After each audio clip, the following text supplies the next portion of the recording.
Okay, we're live on Facebook and YouTube. Got, having trouble playing this video. Oh, that's a different one. Huh. What's up with this? Hang on, everybody. We'll get there. We got Rory in the house. Someone I just met recently who's getting it done. We'll figure this out in a minute. All right, we're going to play a different intro this morning, simply because I'm feeling it. And let's get the weekend started off right. It's been a lot on the physical body the last week, man. I'm waking up with big circles under my eyes and all that, but who cares? Let's see, here we go. Okay, so he's on. Let me get this off. All right. Okay, here we go. All right, so we're going to have a little intro, different intro this morning to kick off the weekend right. Enjoy it. See you back here in about 3 minutes and 52 seconds. We'll bring Rory in.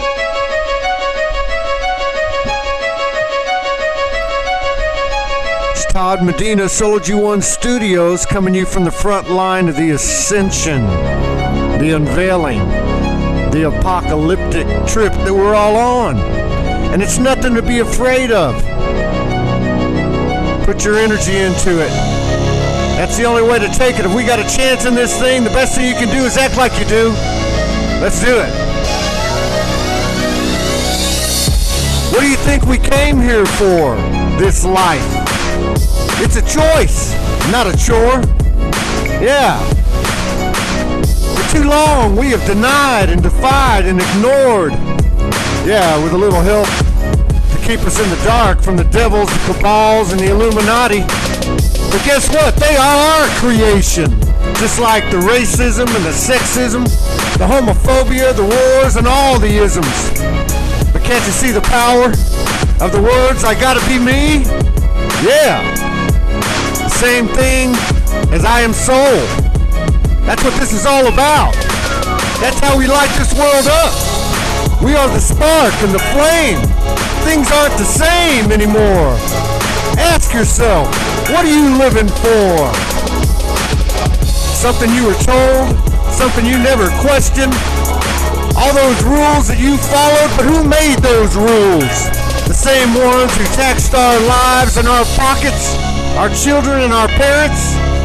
Yeah, ill-contrived, full of lies. Taking profits, making them gods, all the time using them to keep us at odds with each other. Yeah, creating ownership, possession. That's against the law, the only law that matters, the universal law. It's a violation. Can't you see? It's not good for the universe. It's not good for you or me. Hell no. The only thing we own is our soul. And nobody can take it from us, and nobody can save it for us. So don't think when you take a stand, you identify with a clan, a political brand, a culture, color, label, or creed. It's a darkness you feed. Yeah, that's right. Like it or not. What you hate you see is the I am in you and me. And we are better than that.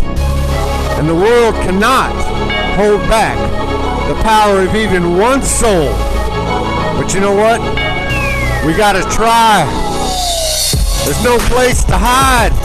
The truth abides. And we are the dream that never dies. That's right. I am soul.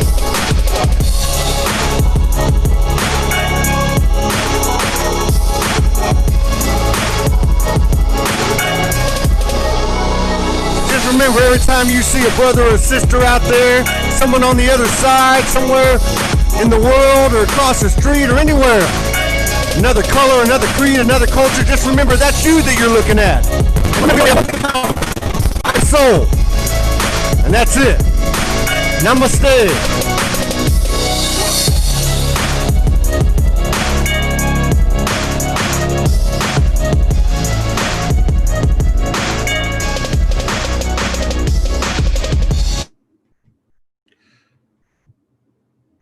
How's it going, everybody? Just kicking it up a little bit this morning with my new friend Rory, my new collaborator. He's a very cool dude. We're going to pull him up here in a second. And I'm just letting everybody know that Soulology is about to level this mother up, because it's time for all of us to stand up and be who we are. And, you know, I don't give a damn what the challenges are. We're bigger than all of it. We created all of it. So, you know, I'm just feeling it this morning. I've seen some nice posts up this morning. Sandra Walter, a few other people. Something's going on. It's kicking up. It's getting bigger. It's like a snowball running down the hill. It's just getting bigger and bigger and bigger. So we're going to keep on doing what we're doing here at Soulology and just keep trying to expand it. And I know the universe is going to reciprocate our efforts, as well as our brothers and sisters like Rory. So here we go. Rory, we got you. Oh, nice picture, man. That was cool. Uh-oh, you're muted. Unmute yourself. What's happening? Todd, that intro was, oh man, that was beautiful. Thank you, man.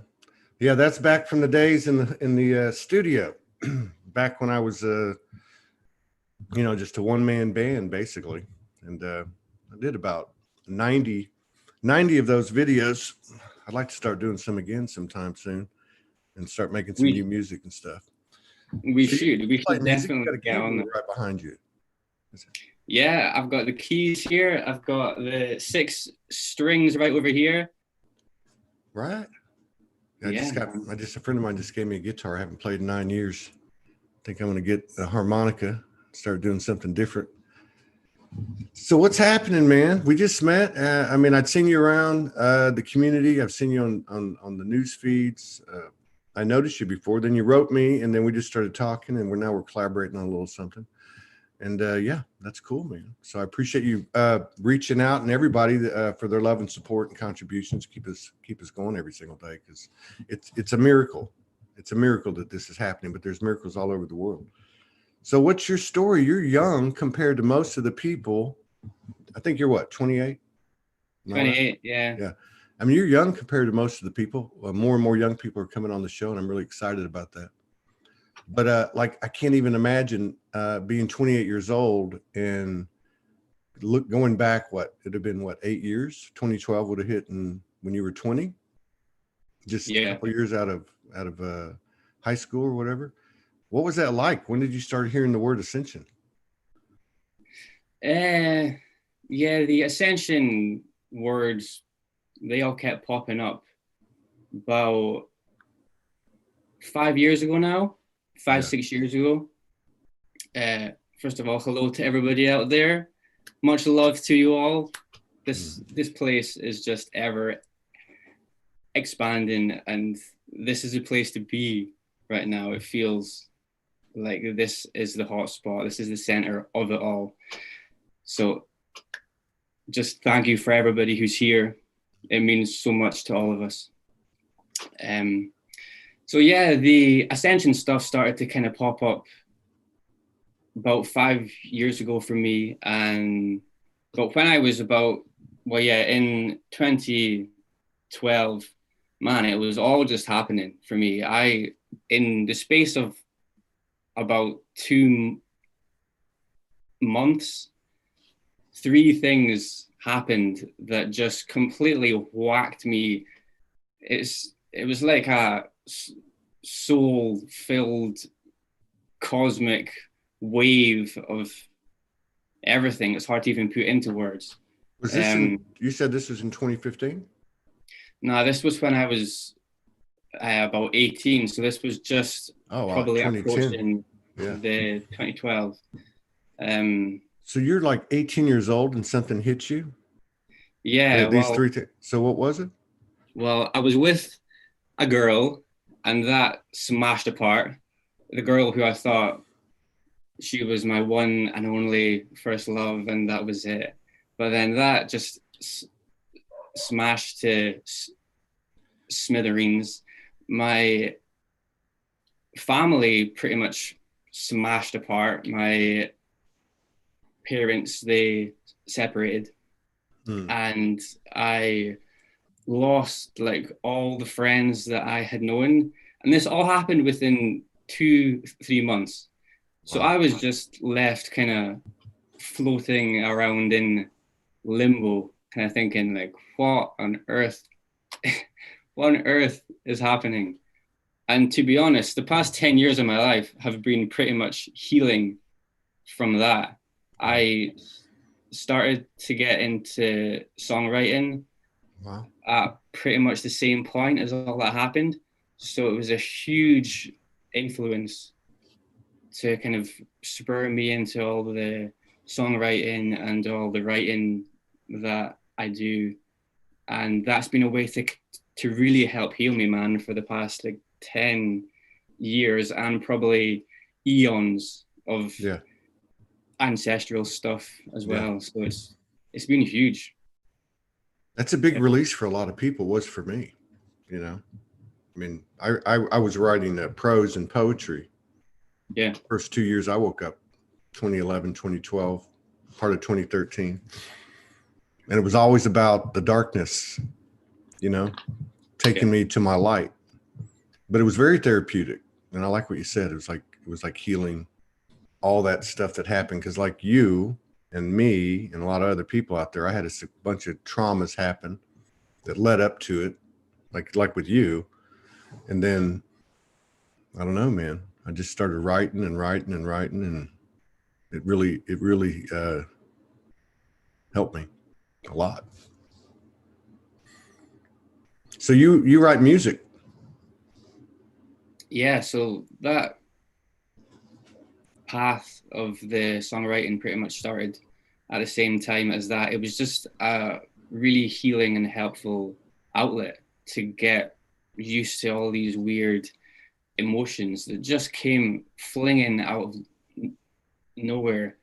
So I've pretty much been songwriting, and I wrote a book, my first book last year, and I'm working through my second book this year.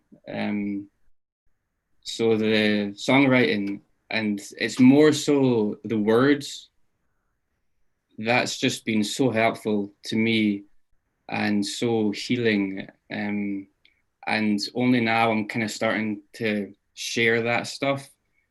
Because I had tried to share it when it was happening, but it was so heavy and so, like, to be honest, nobody really wanted to hear it because it was just so dark. really dark, man. It was really dark, really heavy stuff. And I was like, why don't they want to hear this? This is amazing. But it took me a few years to get through that. Yeah. How many pieces have you written? Do you know? Well, I've released 5 EPs. You have? Yeah, over the past few years. But I've since stepped away from that adventure, and I've released 2 EPs this year, which is just more instrumental sound stuff. Yeah. But yeah, I've just got heaps of songs there, just kind of sitting about on the back burner. Yeah.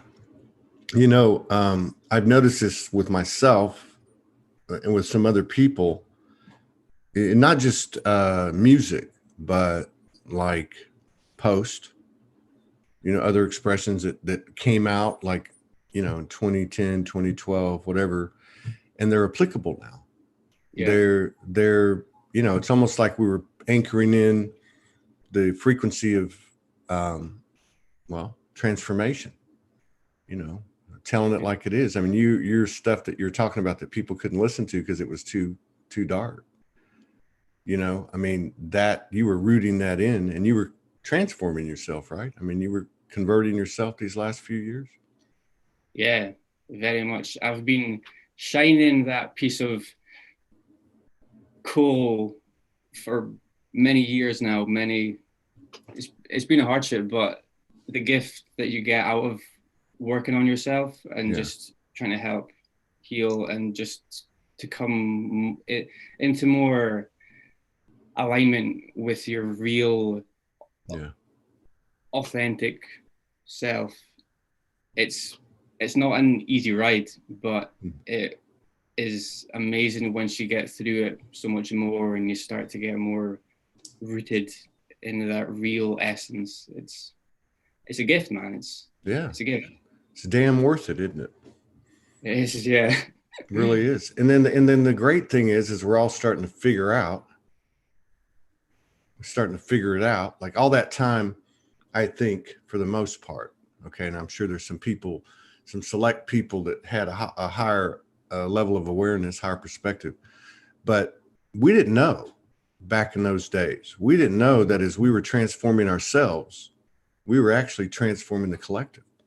And now there's a conscious understanding that, you know, as more and more people stop focusing on external things and other people and blame and projection, you know, and making excuses and lying about stuff to ourselves, because that's what we did, buying into the stories. But we're starting to understand that the cool thing about it is how do you serve the collective? First and foremost, you transform yourself. You bring yourself into a higher trajectory, more alignment, more, to a greater perfection. And it actually feeds the collective transformation, which is very cool because it makes it easy and it makes it simple. It's just a matter of, we've got to part of the challenge is to pull ourselves out of those loops and behavioral patterns, and also to be open to the fact that we might still be unconscious of things that we're not aware of about ourselves. Oh, yeah. I mean? But it's happening. It is. And this past week, it has been happening fast and heavy, and it feels like everything's amped up a wee bit more. And it just seems like it's just continually amping up. I think something that has really helped myself and a lot of the beings that I see and sort of work with is just trying to come to a level of acceptance for all that we are, the bits that, as you say, we're maybe not so aware of, because there's still parts to me that I know that I'm not fully aware of, or I maybe find it harder to accept certain bits of me that I'm kind of like, oh, I'm not so sure about that. But then when I let that sink in, it's all just fractals of the one, and we're all just reflections of each other. When we get more and more to that realization and more to that acceptance, it just allows for so much more peace and so much more harmony and so much more fun, just to have more of a fun life without all that fear and worry and stress and projection. Yeah. And what's kind of cool too, I think, is that the more we recognize or let's say take responsibility for our own stuff, the more of our multidimensional, and higher skills and abilities, the more of that comes in. I mean, it's like, Trump made that comment when he was running for president, he was going to drain the swamp. And I'm thinking, well, why don't everybody just drain their own swamp? That's all that it's going to take, I'm not knocking Trump. I'm just using that phrase that he used, but that's what we're doing. We're draining, the parts of us out that were never us. The victim, the victimizer, the ethnicity, the religious upbringing, the programming, the conditioning, all that, the labels, the roles, all that stuff's going down the drain. And we have learned too that when we empty part of our, whatever percentage or degrees of, of that from our vessel, it gets filled automatically. We don't even have to ask for it. It just comes right in. And now it's gaining steam. You mentioned that you work with certain you alluded that you work with certain divine essences or galactic or whatever. When did that start? And what faces of the universe are they? To be honest, it's always been lingering around in my life, as it does for us all. I think it just, at some point, it becomes more and more, or we find more and more awareness of it. But more specifically, over the past few years for me, it's still, I mean, I still have my days where I'm like, oh, all that mumble jumble, airy fairy stuff, man, I'm not sure how I feel about it, you know, because there's still parts of me that has to either be released or has to come to terms with that. But now I can see it from a much more larger scope. But more so in the past few years. This year, a lot more. I just try to call in, well, I don't try, I just essentially call in pretty much everybody that I can, anyone who's there, from a kind of angelic energy or a healing energy or just a higher vibratory resonance. But yeah, I still have days where it's hard for me to accept that, because I think part of me really wants to see it in the physical, although it's not a physical thing. It's not specifically a physical experience, not yet anyway. But yeah, pretty much every day now, I'm speaking to the angels, or I'm speaking to some kind of energy to try and move me further into a place of acceptance and just eternal truth more than anything. Just got this yearning, man, just to know it all. But then if I was to know it all, then there would be no fun in that. The game would be over. Yeah, I'm not ready to go. I'm ready to be here for 1,000 years, man. And I believe we can do it. Do you have? I mean, how did that start for you? I mean, I know you had it, and you're right about that. We all had it, and we all were kind of aware of it at that space between like conscious and unconscious, right? Like between intuition and cognitive thought. But we all had it. But like when you went through this in 2010, and as you were starting to heal yourself over that time, was there one or two or three that kind of stands out? Was there anything that came to you that you didn't go looking for?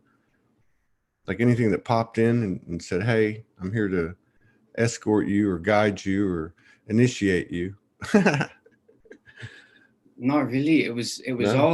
It's all been quite hazy for me. I mean, when I was about 24, 23 possibly, I started to smoke weed pretty much full time. Yeah. And then that completely pushed everything. Like, that was in a place where I thought I was completely losing the plot, and I was just all over the shop. I had no idea what was going on, who I was. Like, the world just seemed so wild. I just had no idea what was happening. So I was just kind of surrendering to smoking away all my emotions and stuff. But when I reflect on that, I feel like there was a certain energy that was there pretty much all the time that was just really helping me. Yeah. But I don't feel like I actually want to know who or what, like, specifically the energy is or was. And I almost feel like the energy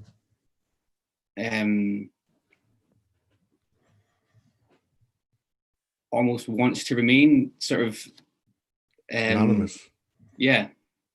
Do you think it's your higher self? Yeah, it very much could be.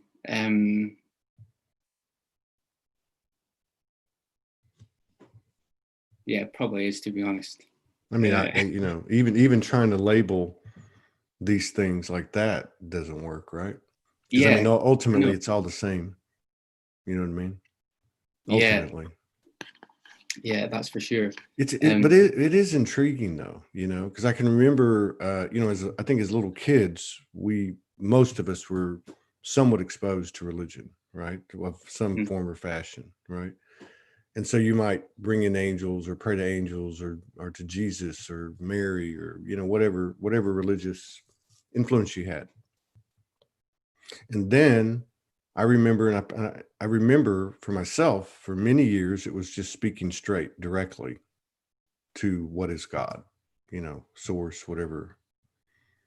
And then when I started to go through what you're talking about, what you went through in the early, you know, in the early stages, there were faces, consciousnesses of the universe that were coming into my field, which always intrigued me.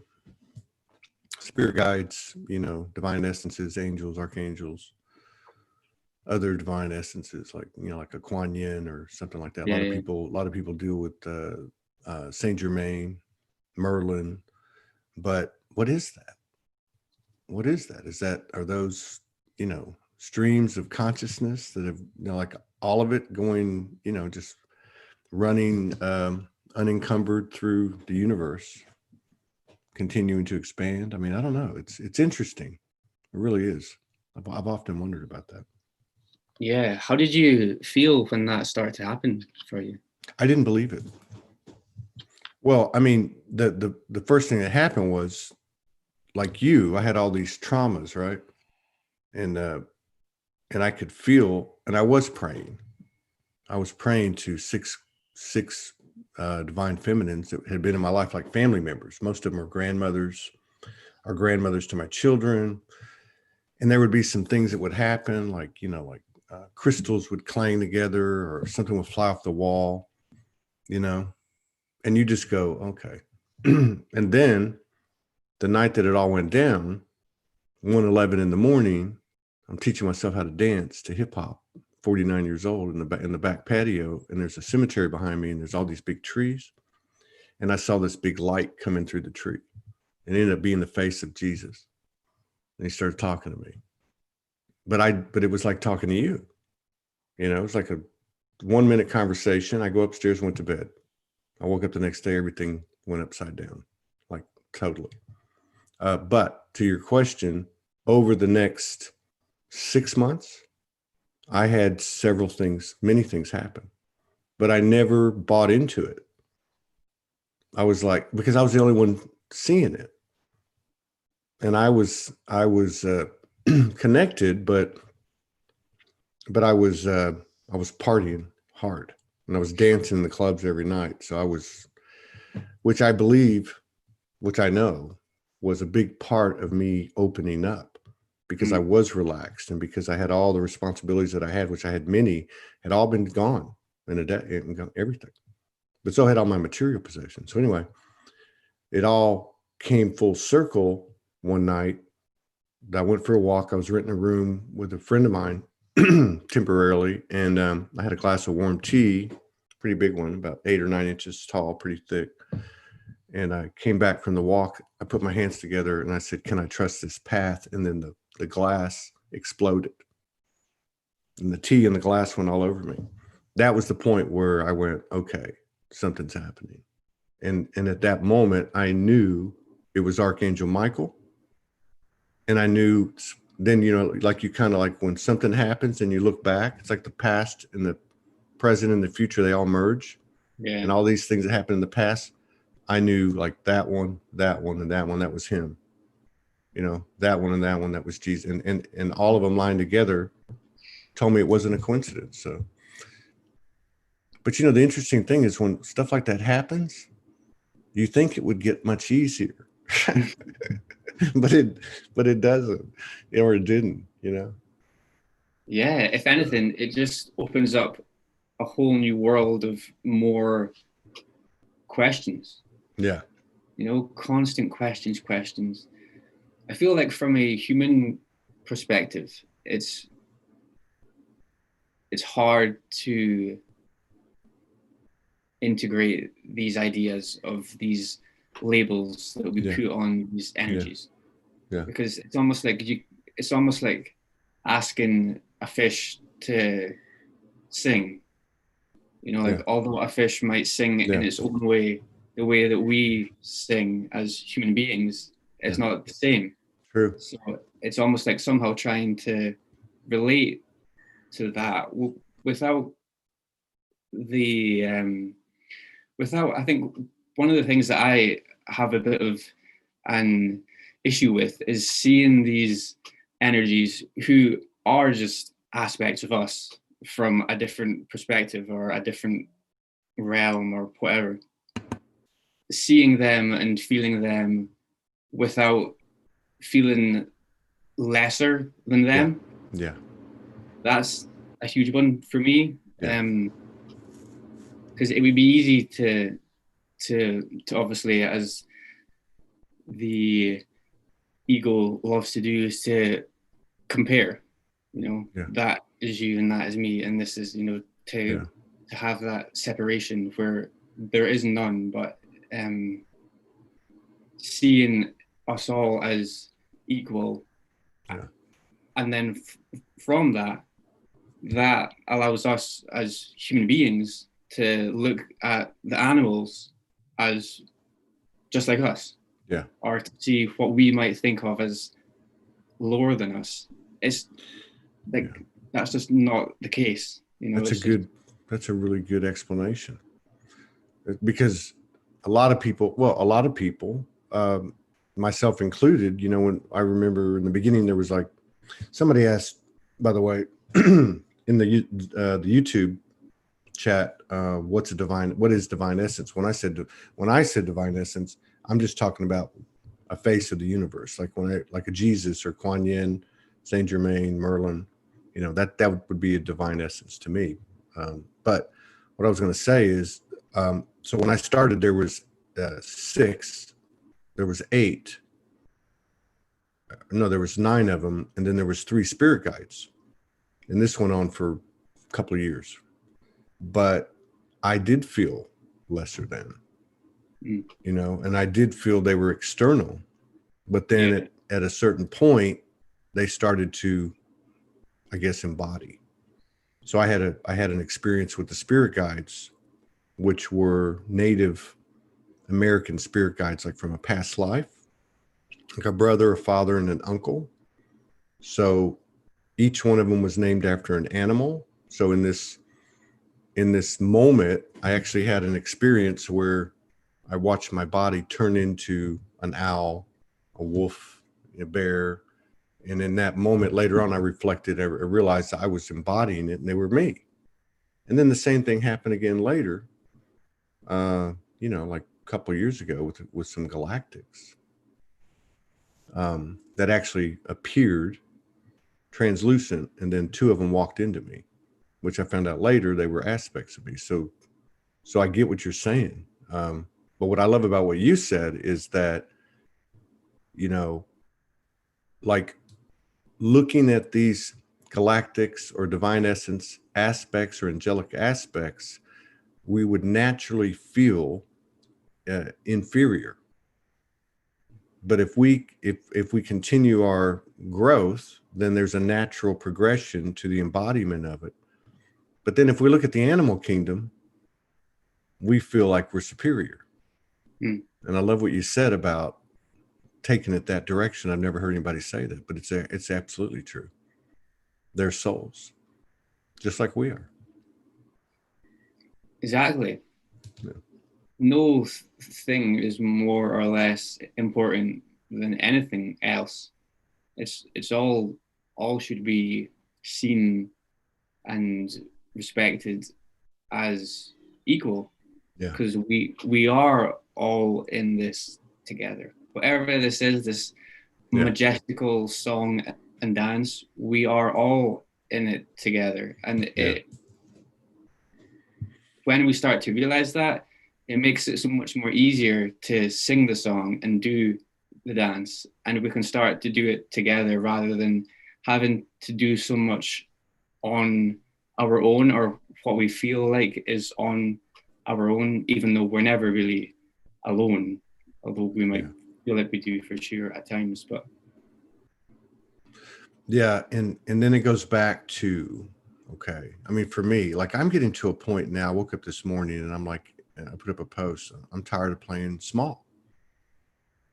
And what I meant by that was, I'm tired of being in a position like we're actually talking about, like being in a position where whatever's presented to you, whether it's non-physical, celestial, angelic, whatever, I'm tired of playing it small. We are that. So by the same token, why in the hell would I allow myself to be disempowered by whatever authority, such as whatever institution tells me I have to wear a mask or I have to get a vaccine? And we can go right down the list. Why, if I can embody these non-physical and come to terms with what I am composed of, then why the hell would I be intimidated or disempowered by anything or anyone? And by the same token, to your great point, why would I feel superior? Maybe that's where we need to work on. Maybe if we work backwards and worked on the animal kingdom and the insects and the plants and the earth and equalize ourselves with that, instead of buying into the bullshit of these sacred texts that says we have dominion over all these things, maybe the other part would come in a more natural way. I don't know. But I feel like this is what's shifting right now. And I think the other thing is that it goes back to, it ain't about what movement there is or what protest there is. It's not about that. It's about, what the hell are you doing? How do you treat the universe, the external universe in all of its composition, moment by moment? Because that's what makes the change, not you convincing somebody else or me convincing somebody else, or us throwing rocks at somebody because, they're not doing this or they're not doing that. It actually has to do with us. And that's how we make the change. Yeah, this is something that you can't force anybody to see their own light. I know that might sound really cheesy or whatever, but that's kind of the case. You can't really force anybody to see themselves. I mean, I have tried to do that for a few years now. That started a lot with the musical stuff, trying to almost turn the people that I was with to see the world for what it is and to see themselves for who they are. Yeah. But I was kind of contradicting myself because I still had heaps of stuff that wasn't really very healthy. It was quite, it just wasn't in the right sort of space. And the irony is, we can try to talk about things, but you can't force anybody to hear you, really.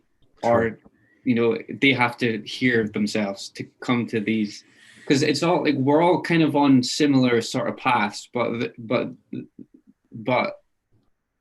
the paths are infinite, and the way that we can walk the paths, there's an infinite amount of ways to walk the paths.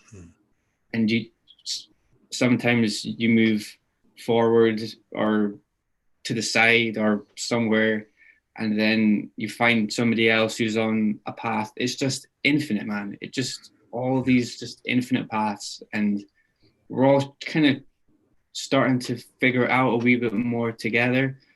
But something that I love to reflect on is just seeing myself and seeing the world and seeing all of life, all of existence as a rainbow. All the layers and the levels of a rainbow. You know, some of us might be operating at one color of the rainbow, and we're maybe unable to see the rest of it, but they're still there. They still exist. Even if we can't quite see that yet, it's all there. Everything is there. And it's all part of the same unity. It's all unified together, even if at some points we can't see certain bits, wherever they may be. But we're all part of this. That's right. You know, we're all just. That's right. And it's like we're being pushed to the extreme. You know, everything's going deeper, like we were talking about earlier. You've been doing this 12 years, 18 years old, or no, 10 years, right? 10 years. Going back to 2010. That's a long time. And yet we get to this, you know, we get to this higher ground, and then there's a whole new awareness, which brings on a whole new set of realizations. Like, for instance, shadow we didn't see when we were at the lower perspective. Now you go up here and you're like, oh, this is that rainbow you're talking about, which includes every single thing that we know of. Yeah. And more. But I mean, if we just look at our shared collective experience and these narratives, you know, the rewritten history, the propaganda, good and evil, you know, at the end of the day, you know, when I say evil, I don't mean that I believe there's evil. I'm just saying what terms we use. But at the end of the day, whatever you're looking at out there is on that rainbow road that you're talking about. You know, I could be on one end of the rainbow and you're on the other end of the rainbow, and we have diametrically opposed perspectives. You might think something's good that I think is bad, and vice versa. And I think we're being driven, I know we're being driven to a point where not what happens collectively, because what happens collectively is going to be a result of what happens individually. So it's not about the proof being out there. The proof is inside ourselves. We're being forced or flowed into embracing, recognizing, and expanding our own divinity and creation abilities. And a big part of that is going to be, and I've been saying this for a while, it's like, I'm not concerned about, you know, military tribunals and all these horrific things that are coming to light, because I see them as a reflection of what's coming to light in ourselves. I'm more focused on how are we going to react to these things as they're presented as an apparent reality. These horrific things that are coming to a head, like what's been going on and all that stuff that's been talked about, and we all know it's coming. How are we going to respond to that? You know, are we going to respond from a place of compassion, which we can only do if we are working on ourselves, growing and expanding and attaining and sustaining higher perspective, higher awareness? I know it sounds like fluffy love and light stuff, but it's not. We're here to expand the universe, and you cannot divorce yourself from any aspect of the universe, because every part of it's you. Even what you think is the ugliest, nastiest, most evil looking thing. It's a big chore. I think we're all very well respected, honored, and loved in this universe for what we've chosen to take part in. Definitely. It's not the ride. This ride, it's not an easy ride. It's really not an easy ride. But the rewards that you get if you put in, well, the grind, it's not even like that though. It's just, it's almost like just having that sort of resolute faith in something larger than what we maybe consider as ourselves. Having that faith in just something so large that it allows a sense of total safety and well, it's not even safety, because even with safety, that sort of signifies there's something to be safe from. That's kind of like healing. Yeah. Like yeah. healing. Like that isn't, it's not applying. And even like forgiveness, that's going to be out of the dictionary before too long at the rate we're going.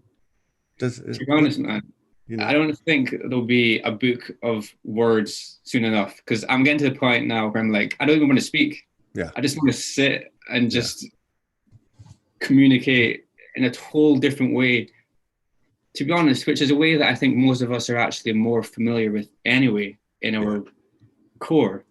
Because speaking, I've always had it hard speaking. I've had a stutter, or just a hard way to kind of express verbally for my whole life.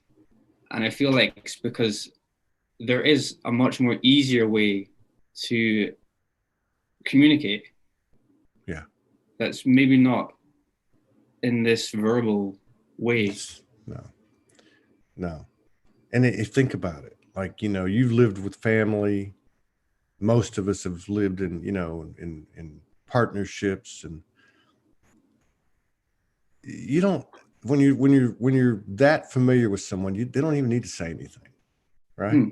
Now we play these games, the old games of, hey, what's wrong? Is anything wrong? No. But something is. So what I'm trying to say is, like, we already know it. If you and I are roommates and we live together for 2 years, we're going to know each other. You know what I mean? If I walk in the door and say, hey, Rory, I'm home. What's up? Or I could walk in and say, in a totally different tonality and body language, say the same words, but the energy is totally different. And and actually, we don't even have to be that familiar with each other to do that. And I think the last 10 years of the internet, where people are messaging and sending expressions and things back and forth, we have become very, or I say, refamiliarized ourselves with our energy and each other's energy and the language of, the non-physical, which is really us, the intuitiveness, the telepathy.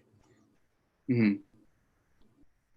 And if that's taken out, if that verbal aspect of speaking using human language is taken out, then something else is going to fill right in. Yeah. And who knows, we might not be aware of what that could be because we're so caught up in this other way of trying to communicate. So, my mind or my heart or my everything can only imagine, what that could be. But to me, it feels liberating. It feels so much more just, there's not even a word for it, because then again, that's falling back into trying to explain things using words, which just that just f's it up. You try to explain, and think about it. And it's different now than, let's say, 10 years ago. But even if, look, so like telepathy is telepathy.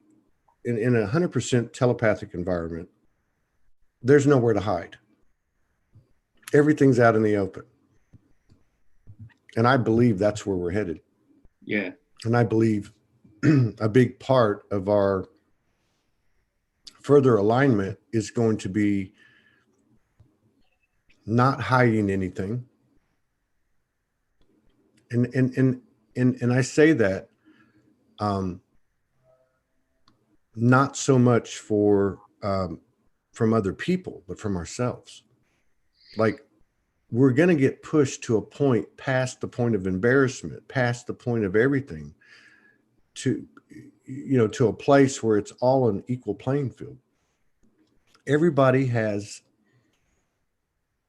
stuff in their closet. Everybody has things that, you know what I mean? Everybody has guilts and shames and all these things that we've been releasing and converting and transforming. And this is why I love doing what I this part of Soulology.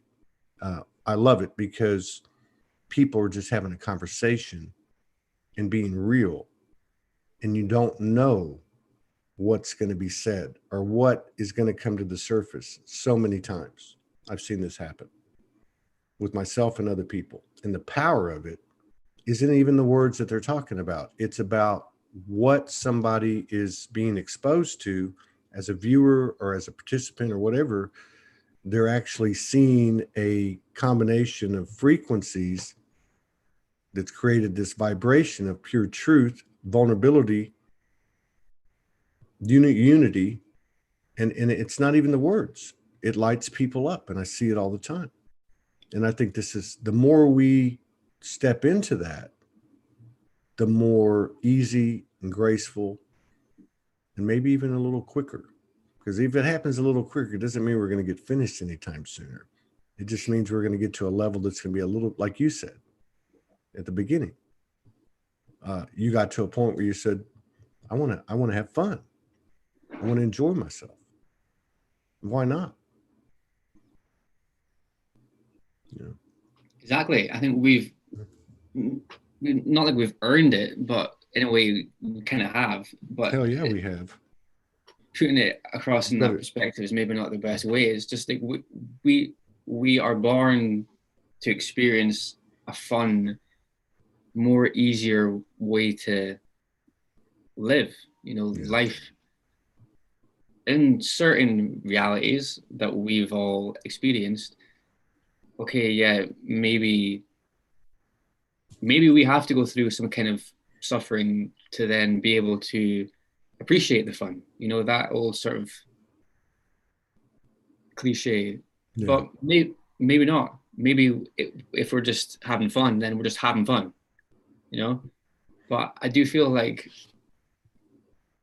it's almost a habit to continually somehow find a way to not have fun, or to feel like we're not worthy of having fun, to feel like we need to do something else, or to be a certain way. The grass is always greener. Yeah. Like waiting until, just waiting and waiting and waiting and waiting and waiting and waiting, and then that just creates more. F that. Yeah, where that's why I'm with you totally. See, I'm with you, man, because that's how I woke up today, and I said, I'm tired of playing small. I'm tired of waiting. What's there to wait on? You know, I'm in the same boat everybody else is. So I'm waiting on what?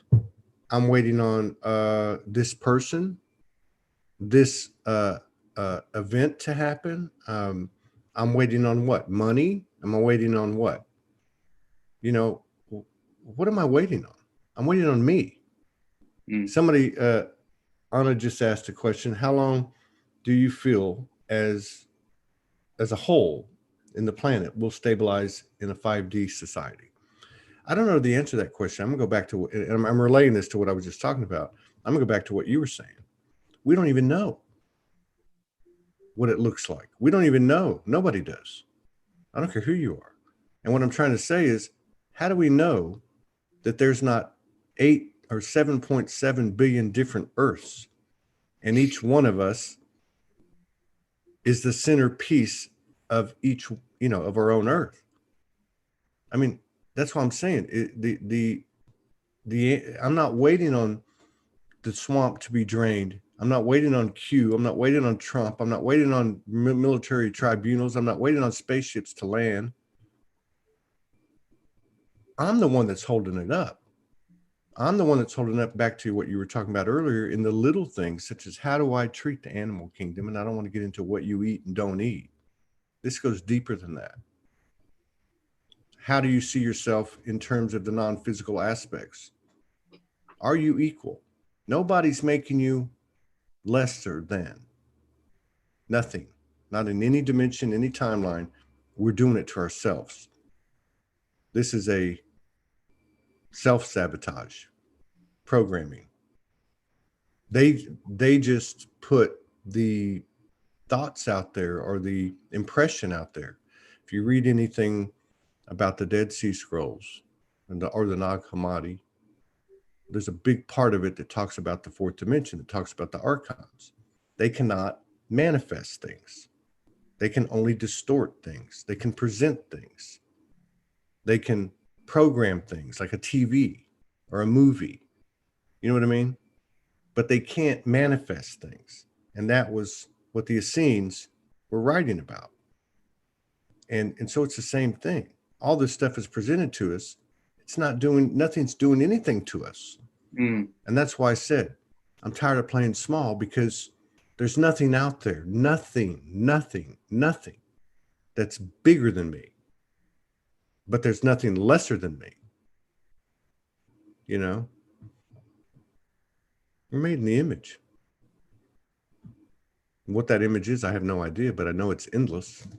And I think that's a big part of what we're doing, and having that physical experience, I think, is the reason this is such a tough trip, like you said. But it's also the biggest, got to be one of, or the biggest potential of transformation, expansion, and rebirth the universe has ever had. Yeah, it's huge. It feels huge. It feels like,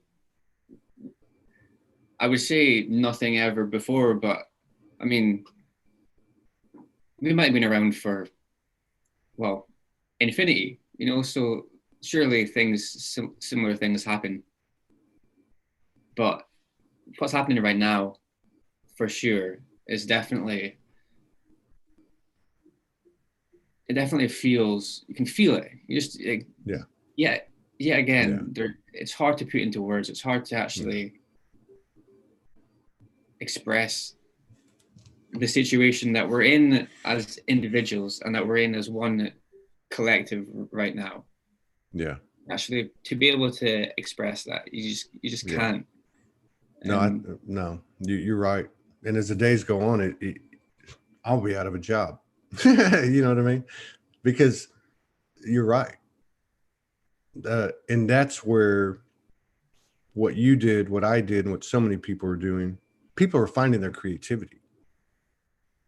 So, you know, we can talk about shadow work, and we can talk about zero pointing. We can talk about inner work.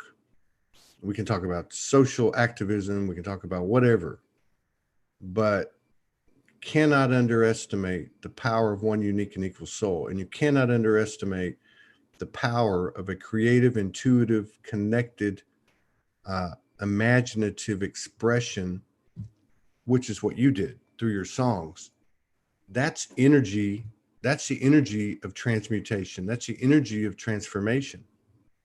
And even though you've only got 5 EPs and there's probably a whole library of archives that no one's ever seen, when you made those from the heart, with the intention that you had, and the love that you had, and the wonder and the curiosity and the wisdom, innate wisdom, that penetrated into the grid of the earth and beyond. That actually affects every one of your aspects and every one of my aspects on every timeline and every dimension. So we can't underestimate that. We need to push that creativity. And I think it's happening naturally. Yeah. Because we were born to create. We were created to create. Yeah, that's right. You know, so what, I mean, yeah, okay, we create all the time, especially when we don't realize that we are, in so many ways. Yeah. But now it feels like the time has come to just create from a place of joy, to really feel the joy of what it feels like to create, and to express whatever our heart wants to express without fear of being ridiculed or oppressed or condemned or whatever, to just have that total freedom to create, whether it be sound, well, it's all vibration anyway, whatever, if it's a book, you know, the way that we internalize the words or the story, it shifts a vibration in us. It does something with vibration and energy. So it all kind of stems from that. But yeah, man, just to be able to create, to write songs, and that's just what I want to do now. Well, I'm doing it, you know, and it feels fantastic. It just feels so fun, and it feels it's fulfilling too, isn't it? It's fulfilling to create something like that. Yeah. I you know, like you, I made a bunch of stuff and I did it alone. Like doing it in front of other people is a totally different thing. Doing it on a computer and then making a video and putting it out there, that's different too, because there's nobody there. I didn't have the confidence, and I don't practice much, but if I go do a local show or something, I just turn on some music and get the words out and basically read the words and do the best I can. And it's not, you know, something I would be like, oh, wow, you know, but somehow or another, I'm okay with it. And I'm saying this because I think this is where we're at. I think we're all at the point now collectively that we're okay with who we are. We're more than okay with who we are. And we're stepping into this thing that you're talking about, like, you know, something's going on, you can feel it. And I know too, because there's 33 people on my page, 33 people on YouTube, and there's 33 in New York City right now. So there's 33s, and there's 13 on the other two pages. So it's like well, if you look at like as a comparison, so you talk about the energies that you work with or that you appeal to and that you know, collaborate with for your own personal transformation, your own personal experience, bliss and joy, creation. All that stuff out there that so many of us have experienced, we've all experienced, but some more conscious than others and so on, is so much more appealing than the grind of being a human, right? But if you look, so think about that.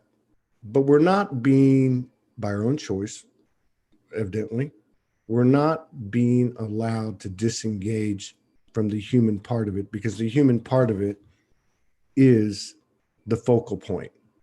It's the center. It's the whole thing. And I think we're starting to get comfortable with that.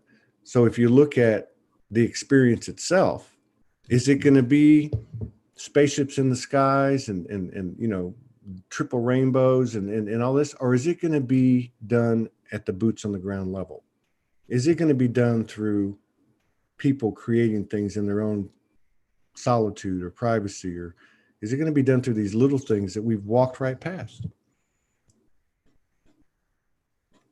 To me, that would make more sense, because the universe to me always teaches in a paradoxical manner. What you think it's going to be the total opposite. Yeah. If you look back at your waking up experience 10 years ago, I know you must have looked at it like I did, a totally different when you were going through it than you do now. I look at it now and I think, wow, I wouldn't change a thing. Yeah. I feel more about time, to be honest, just after you mentioned that. When it's in that phase when I was smoking away all the time, it was a very weird energy that I was in, and it was quite, a lot of it was quite uncomfortable, to be honest, most of it. But yeah, I was still somehow managing to get through it, and whatever the case, when I look back on that now, it was amazing. Yeah. You know, it was one of the best times of my life, but I was so caught up in it that I couldn't actually stop for a minute to appreciate it.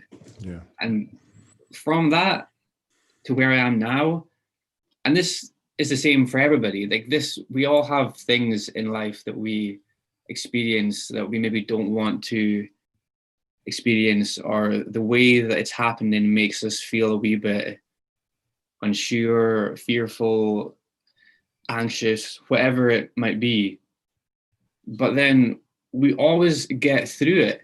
we always somehow manage to get through it. We find a way to just keep on rolling with the tides. And to learn from that has been a huge help in my life, to be able to appreciate the now. Yeah. To be able to sit here with you to speak about all the stuff that we're speaking about, and to actually really feel into it and to really love it, just to love all of it. Yeah. And then that starts to spiral in a really happy spiral way, not like a bad kind of spiral. It just starts to kind of expand and expand. Yeah. And No, then that turns into just life. Yeah. Well, that's it. Like you just said it again. That's a second great explanation you just gave. Like all the complications and all the different ways up the mountain, right? I mean, it's, I've always felt like this. How do you really know? How do you really know? I don't give a shit what anybody's getting. You know, I don't care who they're channeling. I don't care what the glass exploding, Jesus in the trees. Whatever. How do you really know? How do I know that when this body expires, I go into the big sea of soul soup and become part of this homogeneous, you know, eternal soup and come out, and there's a million pieces of me and I'm in a million different beings. You know what I mean? How do we know any of this? So what is it? What is God? What is it? What do you have? You have one thing that you can actually, as a human, go, I can put my finger on that. You have life. You're living, period. End of story. I'll never be Todd again to my knowledge. You'll never be Rory again to my knowledge. So let's fucking make it good. You know what I mean? Like, and I know that's kind of a Todd, you know, street talk way of saying it, but I think that's what we're getting to appreciate, you know, and beyond these new age cliches of you got to be present. Well, we're being forced to, with the choice to flow into it, you know, be present. And being present, I think, what is that? The biggest thing that jumps out to me about being present is being present with yourself. And if I'm present with myself, I don't need to explain anything to you. I don't need to try to convince you of anything. I don't need to even tell you about it. That presence speaks for itself. It's the illumination of the energy that we are. And it's nothing more, nothing less. It's very, very activating way to start the weekend. We got another one in 20 minutes. I don't know who this person is. Kind of like I didn't know who you were a week ago. I want to say something about you in a minute. Anyway, she's on in 20 minutes. She's from one of the Nordic countries, I think Norway. Noringa Dan, I'm probably saying it wrong. One of the things that I just met Rory a week ago, I really, you know, we were exchanging messages and we're collaborating on something. He's assisting Soulology and doing, and actually Morgan's 0 point. I'm just trying to give an example of where we're at, all of us. So we said to him, hey, you know, we're going to have an equal energy exchange. We're going to have to, you know, I mean, it looks like we're going to have to pay you something for this. And we want to. Now, what is that? You know, and you said, hey, that'll all work out. Let's just build it. Let's create it. Let's create the enterprise, create the collaboration. And that is a very, very powerful thing. Because again, you said there's no, there won't be a word such as healing or forgiveness because they won't exist. There won't be a need for suspicion, you know, doubt.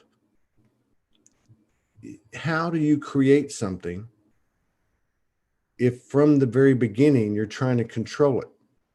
oh, well, I'll do this for you, but I need this or I need that. And then this whole thing starts. And what happens? You know what happens to it? It's like a channel that any of us can get that comes down.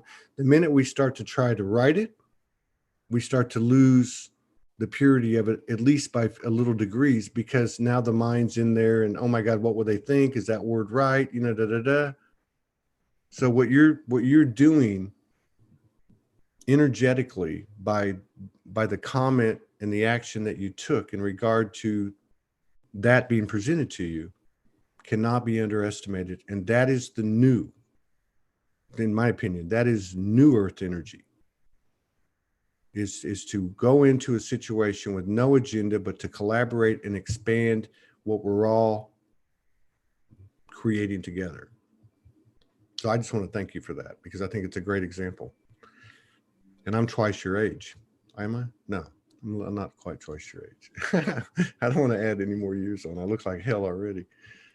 Well, thank you for saying that. You know, to be honest, it's my honor to be able to be a part of this. You know, I think what is happening here is fantastic, and it's tremendously wordless. That's what I'm taking from this. No words, just the feelings, man. Just the feelings feel fantastic, and I'm just very excited to see where we go, but without waiting on it too much. You know, still, that's right. Just still push it. Enjoying just push it out. You put it out there. We put it out there every day, all of us. And then if you want to go back and remix it, go back and remix it. Yeah. You know, like Allison just said from New York in the Zoom room, 1 + 1 = 3. That's right. There's a new math. And it's the age of the Trinity. We came out of duality, 1 + 1 = 2. Now it's 1 + 1 = 3. And there's a third energy where two or more gather. That is a consciousness of its own that works in collaboration with us. It's just not a person. You know, it's an energy complex created by vortexes like this, where there's 82 people in this moment, plus us, taking part in this, creating this third energy. And everyone that comes in on a replay and watches it, and this is just an example, it's not about Soulspeaks, they add to that vortex. And because there's no linear time, it's all happening at the same time. I mean, this is colossal what we're getting into. But the human is the hero, and the human is the final piece that comes into alignment. And that's where the free will aligns with universal will, which is strictly about serving and expanding. And wow, we all signed up for this. It was a bitch, but now we're here. All right, man, I got to roll. All right. Thank you, everybody, for watching, and thank you, Todd, for this. Yeah. We'll do it again. I want to hear your music. Yeah, I'll send it your way. So can you put it in? Can you put it on the live on my Facebook page? That's where most of the people go, or on the Soul G1 Studios YouTube channel, so we can. Definitely. Yeah. I want to play with it a little bit. I've got some new production software that I just found. I finally made a choice. I'm just trying to figure out how to do it, but I got it, and I want to start putting some stuff together and collaborating with people. You know. Yeah, man. Well, you'll figure that out. No bother, and you will love the music heading your way. You will love it. Very cool. Take it easy, brother. I'll see you soon. I'll holler at you this weekend after I get through this. Okay. All right. Thanks. See y'all. Bye-bye.